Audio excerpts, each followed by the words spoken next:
Good morning, everybody. Welcome back to the installment of Scott Selections here for Monday, November 23rd. Before getting today's play of the day, quick recap of what happened yesterday.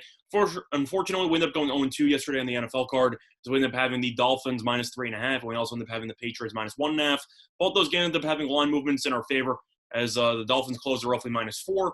Patriots closed at even 2 or even 2.5 in some spots, and unfortunately that did not work out as the Patriots were unable to get the job done. Both games were pretty similar to each other, as the team that we ended up betting on had the ball down 7 with less than 2 minutes to go in opposing territory, but both teams did not score, and that ended up leading to 2 losses. Awful weekend, no other way to put it. Definitely not a fun time, but we're looking to bounce back here on Monday. Now, looking at the Monday game, of course, there's only one game on the card. You have the Buccaneers and the Rams. Not really a fan of it, so for that reason, we're going to be looking at a line in the NFL coming up on Thanksgiving. We're going to be looking at a matchup between the Houston Texans and the Detroit Lions as a result. And for the play of the day, we're going to be looking at the Texans minus 2.5, which is available on FoxBet at FanDuel at minus 110. The time of recording of 11:43 a.m. Eastern Time. So the play of the day is going to be on the Texans minus 2.5 against the Lions on Thanksgiving at minus 110 on FanDuel. A couple reasons why I like the Texans in this spot. First of all, it's mostly a fate of Detroit. Detroit got shut out against Carolina last week, or yesterday, I should say, and they looked awful in the process, of course. Stafford was terrible, 18 of 33. They couldn't run the ball, 17 carries for 40 yards.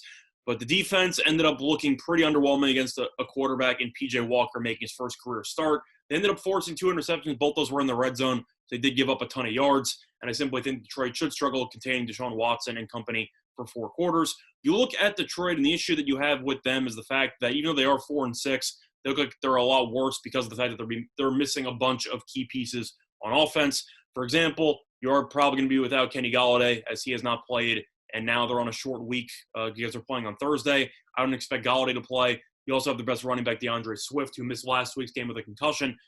With the short turnaround, I do not expect him to play either. And if you look at who they had to replace him, Adrian Peterson, 7 carries, 18 yards. Kerryon Johnson, I should say, 6 carries, 17 yards. Really just awful.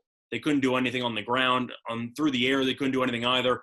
Marvin Jones was the number 1 receiver, 4 receptions, 51 yards.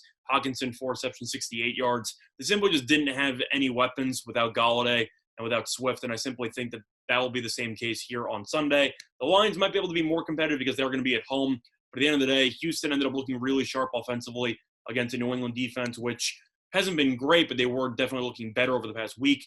Watson ended up having 344 passing yards and 2 passing touchdowns. The thing about David Johnson's injury is the fact that even though he is their best running back, that might just incentivize Houston to continue throwing the ball with Watson, which is exactly where you want the Texans offense to go through, as Watson is still a phenomenal quarterback. You'll get the receiving core. Brandon Cooks was solid, 85 receiving yards. Fuller had 80. Akins had 83. Pretty solid overall, and I simply think that the Texans have enough weapons to keep Detroit's defense guessing, and I do think that Watson should be able to make a couple of big plays against Detroit's defense, which has been suspect as of late.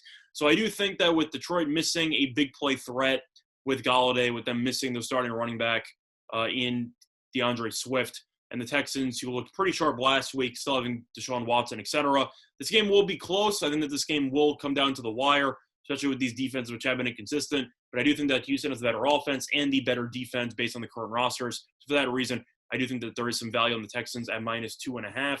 And this line has already moved to 3 in some spots, as FoxBet is 3, etc. I think this line will close closer to 3.5 or 4. So for that reason, I'm going to give it out now. So the play that I once again here for Monday, November 23rd, is going to be on the Houston Texans minus 2.5. It's available on FanDuel at minus 110. That's been the Installment Scott Selections. Good luck to all of you and your respective bets today. Bye, everyone.